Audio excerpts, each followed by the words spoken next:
भक्ति, भजन और प्रवचन के अद्भुत संगम में डूबने के लिए सब्सक्राइब करें और ताजा अपडेट के लिए बेल। अब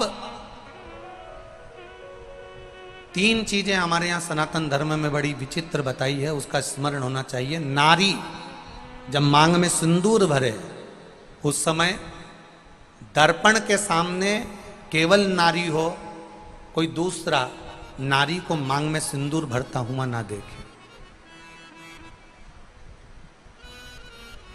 जब नारी गले में मंगलसूत्र धारण कर रही हो या 16 श्रृंगार जब नारी धारण कर रही हो, उस समय पर कोई ना देखे। नारी का जो श्रृंगार है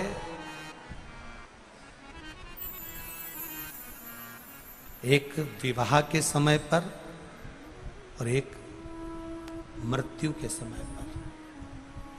सौभाग्यवती नारी का श्रृंगार 2 जगह पर भले सर्व रूप में देखा जा सकता है, क्योंकि बाराती सब बैठे रहते हैं और दूल्हा मांग भरता है, बाराती सब बैठे रहते हैं और दूल्हा मंगलसूत्र पहनाता है, सब लोग बैठे रहते हैं और पांव में बिछुड़ी दबाई जाती है, सब बैठे हुए हैं, मांग का सिंदूर भरा रहा।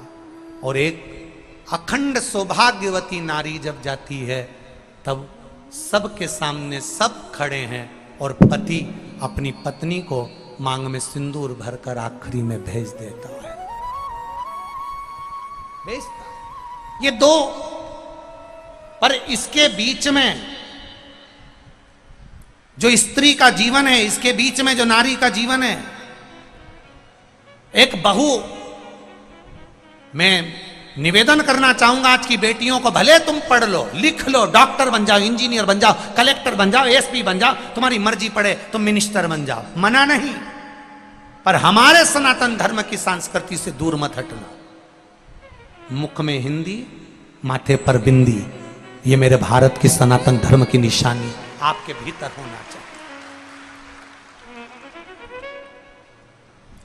एक विवाह, एक मृत्यु और उसके बीच का जो समय होता है, उसमें नारी जब भी अपने मांग में सिंदूर भरती है, अपना 16 श्रृंगार करती है, तब नारी को अकेले में अपने कमरे में, अपने भवन में श्रृंगार करना चाहिए। यहां तक शास्त्र कहता है कि छत पर खड़े होकर भी बाल नहीं बांधना चाहिए। एक बीठिका ने बाल बाए थे खड़े होकर छत पर, और तोते का बच्चा उड़ते हुए आया था और बकासी आने पर मुख में प्रवेश कर कर गर्भ में बैठ गया था। वो कथा भी हमारे यहां है। कंस का जन्म कैसे हुआ, ये आप सब श्रीमद् भागवत की कथाओं में सुन चुके हो कि नारी रजोधर्म में थी और रजोधर्म की वो नारी 3 दिन बाद केश धोकर बाहर गई और द्रुमलिक नाम का एक असुर ने देख लिया और वो उसके साथ में रहने लगा और उसके माध्यम से उसका गर्भ ठहर गया।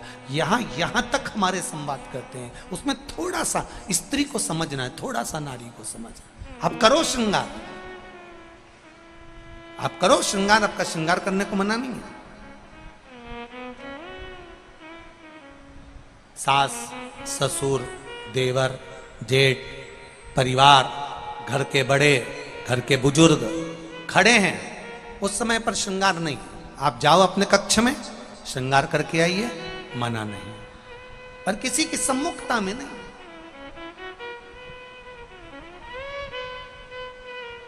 कितनी कितनी मर्यादा मेरे भारत की भूमि की रही है।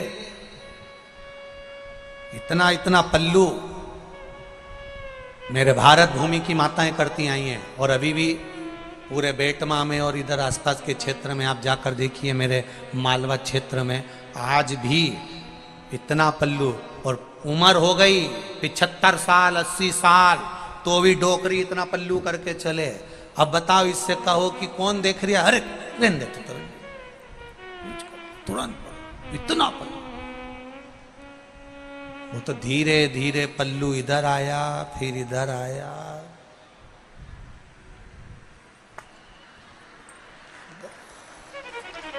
कहीं नहीं बचे आज।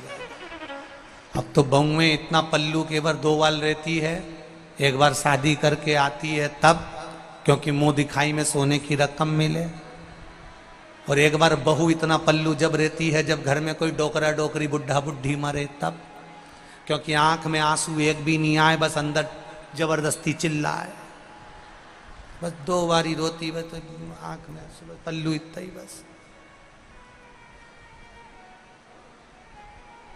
और वो भी भगवान जाने ऐसी डिजाइन में रोती, इतनी डिजाइन में भगवान। वो एक बार हम तो यहीं की बात बताएं, मतलब कहाँ किसको बोलने जावे, यही क्षेत्र तुम्हारा ही क्षेत्र। कोई मरी गया तो हमने कहा चलो मिल आए, अब जाते जाते इतनी गए, एक झाड़ू लगा रही थी बहू, एक बर्तन मांज रही थी, जैसे कुंदी बजाई इतने में छोरी चिल्लाई, सीवर वाला गुरुजी आया, और ये सब फेंक के जो पड़ी रोवा। फिर और हम बैठे जब तक रेडियो की आवाज एकदम तेज थी, जो तेज, और थोड़ी देर बाद फिर उनके पति वगैरह हमारे पास आके बैठे और उन्होंने कहा जाओ अंदर से पानी लिया। इतने में सब चुप, एक के मुंडे से मुंह ही नहीं निकले, खत्म, समाप्त। तो फिर क्या, उन मालवा के संत श्री नागर जी महाराज बिल्कुल सही तो कहे, तेरा तेरा दिन याद करे क्यों रे नर सुमिरन। अब भटक रहा था वो,